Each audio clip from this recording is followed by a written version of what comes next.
ఇప్పుడు మేషాది ద్వాదశ రాజులకి రాజపూజ్యం, అవమానం, ఆదాయం, వ్యయం. మరి మేషరాశి వారికి రాజపూజ్యం 2, అవమానం 4, ఆదాయం 11, వ్యయం 5 అన్నారు. మరి ఏం చేయొచ్చు? వీళ్ళకి తీపి ఒగరు మిశ్రమంగా ఉంది. ఇది వచ్చి సంఖ్య మాత్రమే, ఇది మీ జీవితం కాదు. బాగా గుర్తుపెట్టుకోండి. ఇది గోచార ప్రకారమే చెప్తున్నాను.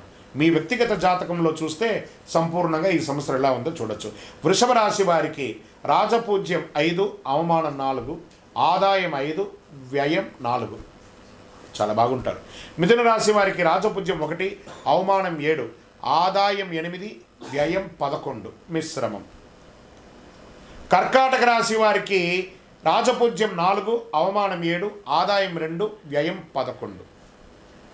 సింహరాశి వారికి రాజపూజ్యం 7, అవమానం 7, ఆదాయం 5, వ్యయం 5. మీరు మిశ్రమలే మిడిల్గా ఉంటారు, జాగ్రత్తగా ఉండాలి. కొంచెం డేంజర్ బెల్ ఉంది, జాగ్రత్త. కన్యా రాశి వారికి రాజపూజ్యం 3, అవమానం 3, ఆదాయం 8, వ్యయం 11. ఇక్కడ చూడండి, వీళ్ళకి కొంచెం చేదు తీపి కొంచెం మిశ్రమంగా ఉంది. తులారాశి వారికి రాజపూజ్యం 6, అవమానం 3, ఆదాయం 5, వ్యయం 4. తీపి ఎక్కువ ఉంది కదా.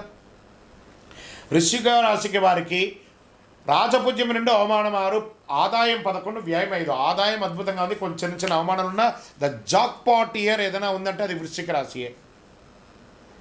ధనుసు రాశి వారికి రాజపూజ్యం 5, అవమానం 6, ఆదాయం 4, వ్యయం 11. ఇక్కడ కట్. ధనుసు రాశి వారికి రాజపూజ్యం 5, అవమానం 6, ఆదాయం 14, వ్యయం 11. మకర రాశి వారికి రాజపూజ్యం 1, అవమానం 2, ఆదాయం 2, వ్యయం 8. కుంభరాశి వారికి రాజపూజ్యం 4, అవమానం 2, ఆదాయం 2, వ్యయం 8. మీనరాశి వారికి రాజపూజ్యం 7, అవమానం 3, ఆదాయం 5, వ్యయం 9. ఇలా ఈ రాశిలో ఉన్న వాళ్ళకందరికీ కూడాను రాజపూజ్య అవమానాదులు ఆదాయ వ్యయాలన్నీ కూడా ఒక నెంబర్ మాత్రమే. మీ యొక్క వ్యక్తిగత జాతకం ద్వారానే సంపూర్ణంగా ప్రిడిక్ట్ అవడం. ఇది గోచార ప్రకారంగా చెప్తాను.